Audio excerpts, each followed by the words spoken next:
दोस्तों मैं आपको दिखाऊंगा कि आपको अपने प्रोजेक्ट फाइल में किस तरह से लिखना है ताकि बोर्ड एग्जाम के जो आपके अध्यापक हैं उनके द्वारा आपको पूरे में से पूरे नंबर दिए जाएं और एक भी नंबर नहीं काटने चाहिए। तो मैं आपको एक ऐसे लड़के की फाइल दिखाऊंगा ना जो काफ़ी ज़्यादा अट्रैक्टिव लिखा है और काफ़ी ज़्यादा जैसे उसके लिखने का तरीका भी काफ़ी ज़्यादा अच्छा है, तो बोर्ड एग्जाम में उसे अच्छा नंबर मिलेंगे।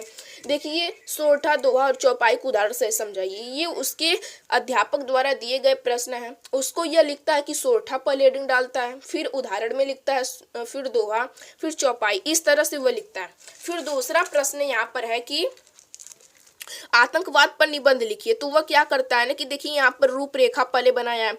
रूपरेखा के अंतर्गत जो जो मुख्य बिंदु उसे लिखने हैं उसको यह यहाँ पर लिख दिया है। फिर क्या किया है कि क्रम से उनका हेडिंग डालते हुए फिर उनको अच्छी तरह से व्याख्या करते हुए लिखता चला गया है। फिर अगले पेज पर लिखा है कि आतंकवाद के कारण, मुख्य कारण कौन से हैं, फिर आतंकवाद के प्रकार यानी कितने प्रकार के आतंकवाद होते हैं। फिर इसने बताया कि 5 प्रकार के आतंकवाद होते हैं। जो इन 5 प्रकार के आतंकवाद होते हैं इनका वर्णन यह यहाँ पर विस्तृत में कर देता है। 5 के प्रकार को बता देता है कि इस प्रकार का आतंकवाद क्या होता है।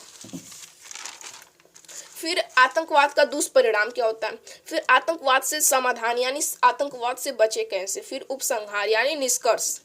फिर अगला क्वेश्चन है कि सुभद्रा कुमारी चौहान का जीवन परिचय।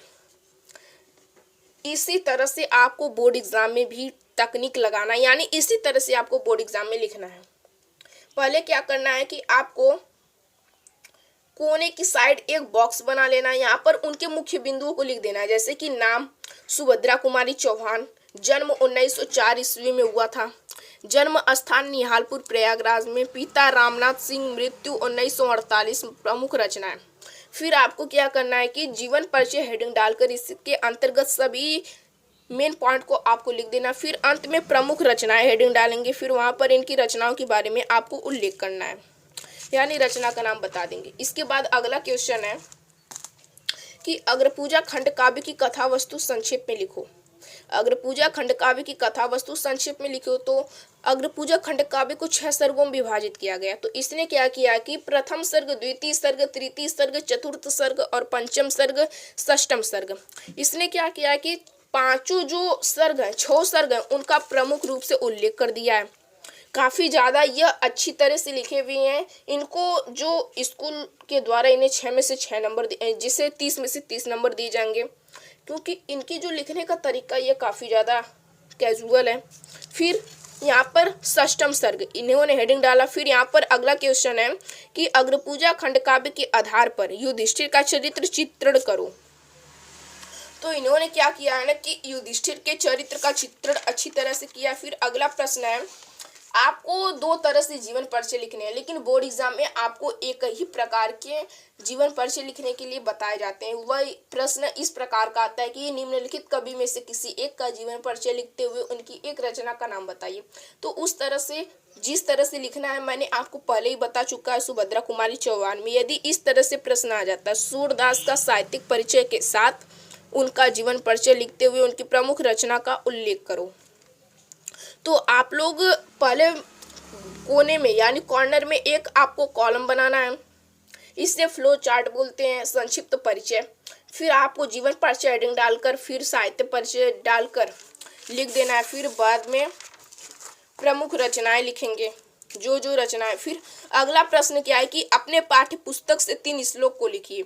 आपको 4-4 लाइन की लिखना, जैसे कि इन्होंने लिखा है कि नित्राम निचु अस्मिति त्व खेदम कूपम कदापि माँ कृथा अत्यंत सरस हृदय यत परिश्राम गुण ग्रहितासी। फिर सर्वे भवन्तु सुखिनः, सर्वे सन्तु निरामया, सर्वे भद्राणि पश्यन्तु, मा कश्चित् दुर्भाग् भवेत्। बंधन मरणम वापि जयो वापि पराजयो अव्यत्र समो वीर भाव ही वीरता। यहाँ पर इन्होंने अच्छी तरह से लिख दिया है। तो इन्हें क्या किया जाएगा कि स्कूल के द्वारा या फिर किसी के भी द्वारा इन्हें प्रोजेक्ट फाइल में 30 में से 30 नंबर दिए जाएंगे क्योंकि इन्होंने काफ़ी अच्छी तरह से लिखा है। यदि आप भी चाहते हैं कि हमें भी 30 में से 30 नंबर मिले तो आपको भी यही तकनीक अपनानी चाहिए। दोस्तों आज की इस वीडियो को यहीं पर एंड करते हैं और मिलते हैं किसी अगली वीडियो में नए टॉपिक के साथ।